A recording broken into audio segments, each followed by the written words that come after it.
환영합니다. 21일 월요일 새벽을 하나님께 올려드립니다. 함께 찬양, 예수 이름이 온 땅에 부르십니다.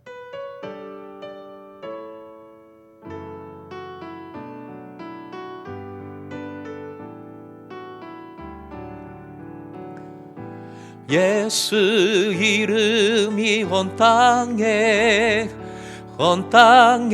퍼져가네. 잃어버린 영혼 예수 이름, 그 이름 듣고 돌아오네. 예수님 기뻐 노래하시리. 잃어버린 영혼 돌아올 때에 예수님 기뻐 춤추시리. 잃어버린 영혼 돌아올 때에. 오늘 말씀은 베드로전서 5장 1절에서 7절까지 생명의 삶으로는 124쪽입니다. 함께 본문을 읽겠습니다.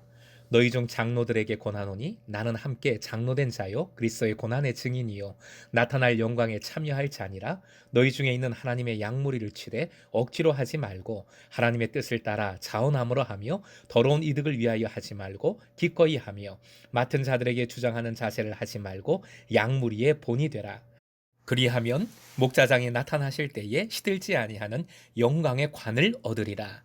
젊은 자들아 이와 같이 장로들에게 순종하고 다 서로 겸손으로 허리를 동이라. 하나님은 교만한 자를 대적하시되 겸손한 자들에게는 은혜를 주시느니라. 그러므로 하나님의 능하신 손 아래에서 겸손하라. 때가 되면 너희를 높이시리라. 너희 염려를 다 주께 맡기라. 이는 그가 너희를 돌보심이라. 4절입니다. 4절 말씀. 그리하면 목자장이 나타나실 때에 시들지 아니하는 영광의 관을 얻으리라. 오늘의 기도 제목, 목자로서 온전한 목양을 이루어 영광을 누리게 하소서. 목자로서 온전한 목양을 이루어 영광을 누리게 하소서. 사환과 주인, 아내와 남편들에 이어 오늘 본문엔 또 하나의 구체적인 권면 대상이 나오고 있습니다. 바로 장로와 젊은 자들입니다. 장로라는 단어의 원어 프레스비테루스는 형용사의 비교급으로서 누구보다 더 나이가 많은 자라는 뜻입니다.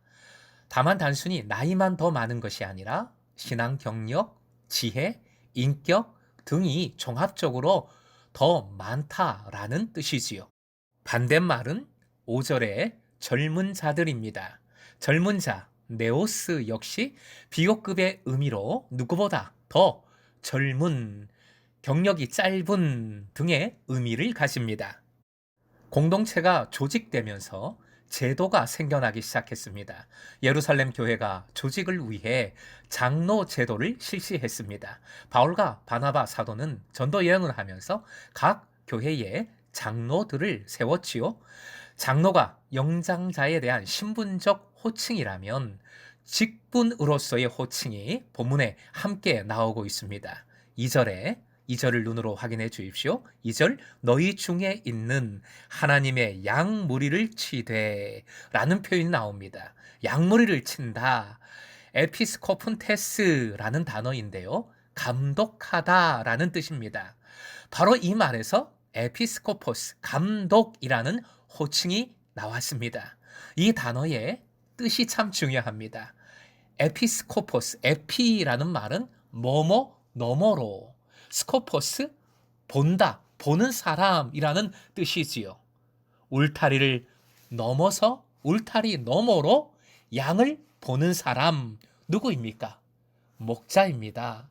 목자를 나타내는 말입니다. 장로의 사명, 직명을 나타내는 말이 감독이고, 감독의 본래 뜻은 양을 살피는 목자입니다. 베드로 자신도 자신을 장로라고 고백을 하고 있습니다. 1절, 나는 함께 장로된 자요. 원어로는 쉼 프레스비테로스, 바로 이 한 단어인데 동료 장로, 함께 장로라는 의미를 가집니다. 함께 목양하는 자, 목자라는 뜻입니다. 지금은 훨씬 교회 조직이 세분화되었고 교회법상 우리는 다양하고 많은 직분자를 가지고 있습니다. 중요한 것은 근본 원리입니다. 근본 원리를 잊어버리면 안 되지요. 주님께서 부활하시어 베드로를 찾아오시사 부탁하신 말씀은 내 양을 치라, 내 양을 먹이라, 양을 사랑하라, 목양의 사명이었습니다. 목양의 사명은 특정한 사람의 것이 아니라 예수님을 따르는 모든 그리스도인들에게 부여된 근본적인 사명입니다. 가서 제자 삼으라 명하신 지상 최대의 명령도 결국 목양을 명하신 것이지요. 그런 면에서 그리스도인들은 모두가 목양하는 자로서의 장로가 되어야 하고 감독과 목자의 사명을 감당하는 이들이 되어야 하는 것입니다. 양머리를 치는 감독, 즉 목양은 억지로 해서는 안 되지요. 즉 내 입장이 아니라 양의 상태에 먼저 초점을 두어야 한다는 것입니다. 그리고 하나님의 뜻을 따라 자원함으로 기쁨으로 감당해야 하고 자신의 사욕을 위해서 해서는 절대 안 됩니다. 주장하는 고압적인 자세가 아니라 섬기는 자로서 양들의 본이 되어야 합니다. 그리고 본문 말씀은 서로의 원리에 입각해서 장로들뿐만 아니라 목양을 받는 자, 즉 젊은 자들에게도 권하고 있습니다. 혈기를 내려놓고 장로들에게, 목양자에게 순종하고 겸손하라 명합니다. 그리고 모두 다 함께 하나님을 바라보며 겸손하고 또 다 함께 염려를 다 주님께 맡겨야 합니다. 그리할 때 높여주시고 돌보아 주시리라 약속해 주십니다. 사랑하는 금성의 제자 여러분, 목양 장로제를 하자 했고 내년부터는 장로님들이 일단 사랑방 가정 중에 형제들을 돌보는데 더욱 힘을 쓸 겁니다. 그런데 목양 장로제라는 말 자체가 사실은 어폐가 좀 있지요. 모든 그리스도인들은 본질적인 사명이 목양이고 장로라는 말 자체에 목양의 의미가 들어있기 때문입니다.